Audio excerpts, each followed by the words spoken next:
ദൈവമേ, ഞാൻ നിന്നെ ശരണമാക്കിയിരിക്കയാൽ എന്നെ കാത്തുകൊള്ളണമേ. ഞാൻ യഹോവയോട് പറഞ്ഞത്, നീ എൻ്റെ കർത്താവാകുന്നു.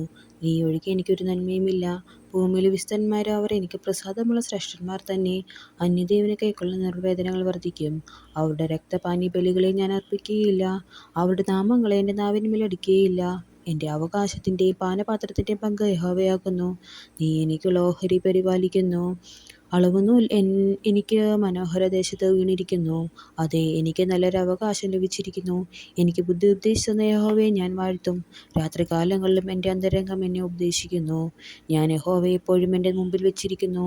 അവൻ എൻ്റെ വലത്തുഭാഗത്തുള്ളത് കൊണ്ട് ഞാൻ കുലുങ്ങിപ്പോകുകയില്ല. അതുകൊണ്ട് എൻ്റെ ഹൃദയം സന്തോഷിച്ച് എൻ്റെ മനസ്സ് ആനന്ദിക്കുന്നു. എൻ്റെ ജഡം നിർഭയമായി വസിക്കും. നീ എൻ്റെ പ്രാണനെ പാതാളത്തിൽ വിടുകയില്ല. നിന്റെ പരിശുദ്ധനെ ദ്രവ്യം കാണുവാൻ സമ്മതിക്കുകയുമില്ല. ജീവന്റെ വഴി നീ എനിക്ക് കാണിച്ചു തരും. നിന്റെ സന്നദ്ധിയിൽ സന്തോഷ പരിപൂർണതയും നിന്റെ വലത്തുഭാഗത്ത് എന്നും പ്രമോദങ്ങളും ഉണ്ട്.